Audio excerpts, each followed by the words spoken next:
We should have kept y'all under our thumb. We should have dealt with y'all accordingly. What was the question? Am I a narcissist? I was asking you. I said, would you say, since you don't think that it's a bad thing, would you proudly say that you are a narcissist? And just I'm a sociopath. Thank you for saying that. I'm a monster. I feel like y'all created hoes y'all can't control anymore, and now no. I control my hoes. Let's be clear. There's a difference. You have hoes, Anton? What are we talking about? One minute Anton preaching to us, the next minute he a narcissist. But he said he's a sociopath. You are not a narcissist. No, it makes sense. He says he's a sociopath. Like I know you trying to play the villain, Anton, but I'm not trying to play the villain. I am the villain. I don't give a flying fuck about none of these people. Yeah, that's fine. If it does not feed into, listen, I walked away from my family if they're not feeding into what it is that I got going on. I don't give a fuck. I think everybody. But you just said Teal was wrong for doing that, though. Yeah. But here's the thing: I have no empathy. So you're okay. But so you don't. That doesn't. Just because you don't have empathy for everybody does not. The problem is that we feel too much and we validate bad behavior, which basically kicks open the door for the devil to come in with size 13 shoes and kick your ass as a man. Every time that you like on an Instagram post and you validate these women bad behavior, what you do is you create a monster. Every single time you overtreat them, just a year ago, we was looking at Michael B. Jordan taking Lori Harvey and renting out the whole fucking zoo in the aquarium and talking about how it was that he was pedestalizing her. And now what happened? Now look what happened. Yep. It happens often, more often than ever.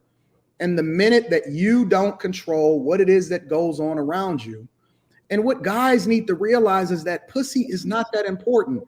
It's a bus. It is so much of it around you. It is not like it's not a desert, a pussy desert out here. There is no shortage of women that will bend to your will and do whatever the fuck you want to do whenever you want to do it. So why do y'all keep pedestalizing these hoes? Why do y'all keep pedestalizing the pussy? Why do you feel as though, or why do you subject yourself to the pressure to acquiesce over into these social norms in which you validate bad behavior, and then you create the monster, and then this bitch is over there tweeting and putting Instagram posts up about how she gonna find love again. That shit would never happen to me. So Anton, how many hoes do you have? How many hoes do you have? I just want to know. I was trying to send you a plane ticket, but you didn't want to participate. You never sent me a plane ticket. I said I was trying to. You weren't. You coming to the D? All right, we'll work on that. Let me ask you a question. No, you want to answer? No. Listen. Are you coming to the D or what? I'll send you a plane ticket. How many hoes do you have? Are you coming to the D or not? Why you can't answer? I'll answer you once you answer. Why you can't answer him? No. But it's the problem, Anton. Y'all need to shut up and ask the questions. Listen. And then we come back and answer the question. Let us have this conversation. You answer us first, B. Taylor. You gotta let us have this conversation. I know you like to come in and rescue, but I asked first if you were listening. Hey, listen. I gotta fly out tomorrow. No, I don't qualify. I'm sorry, I don't qualify. But listen to what I'm saying first before you respond, baby girl. Just relax. I go out of town tomorrow, but I'm gonna be back in March. I think that you would make for a great interview. I got a first class ticket and a suite with your name on it for March. You coming through or not? Don't let your pride get the best of you. No, yes or no? Yes or no? Yes or no, B. Taylor? Let me work. Are you coming through or what? I don't qualify, Antoine. Hey. If you want to talk about an interview, that's a different. No. Listen. It's a yes or no. And for an interview? Yeah. This is weird. Just think about it. We'll talk about it later. All right, so this is the problem right here, B. Taylor.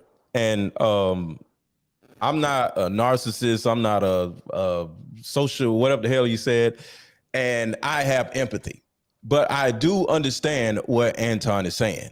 Like, we men, this is our fault. And me and Ali get into this all the time. I always say women are children. It ain't none of these damn women's fault. They don't know what the hell they doing. They goddamn children. So I take responsibility for everything. We men, hopefully we men, because I can't speak for all of us, take responsibility for why these women are so screwed up. All right. So of course their mom screwed them up, but we are now responsible for y'all asses since y'all left y'all mama. And the problem is we don't tell y'all to sit y'all asses down when y'all need to sit y'all asses down. Because men, I would say this, black men as a whole is fundamentally afraid of black women.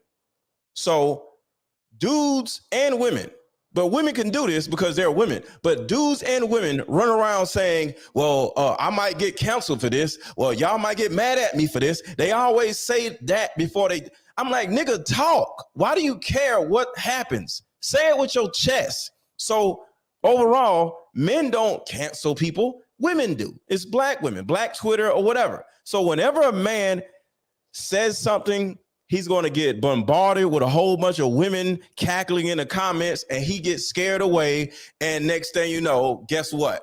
Other men are afraid. And then it trickles down to relationships where a man can't literally just, because I don't tell women to do nothing. They just going to goddamn do it.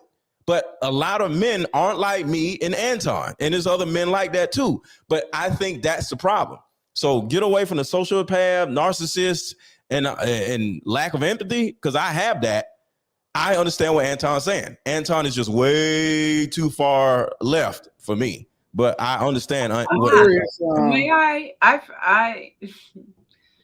I feel like y'all, I agree with y'all on some aspects, but I feel like, first of all, what age group are y'all? Do you feel like all women are children, or is there a certain like generation of women that you're talking about? Well, let me say this, because let me say this. This is a psychological thing. When a person, and not saying that men aren't traumatized also, but men and women, usually most of us being raised by single mothers or whatever, most, not all. But when a person has been raised by a single mother, they have been traumatized due to the fact that he or she was raised by a single mom. But a person, male or female, does not, what is the word? A person does not mature past their most egregious traumatic situation. So if you were extremely traumatized at the age of 13, you still are 13 years old emotionally. So it's an actual thing. And then you look up regression and look into that. So it's an actual thing. Women in particular have been traumatized more than men, simply because women are smaller. Women take things more seriously than men. We can get shot at. We can get to fighting. We can fall off the top of the building. We'll get up and laugh it off. But women don't take trauma as easily as men do.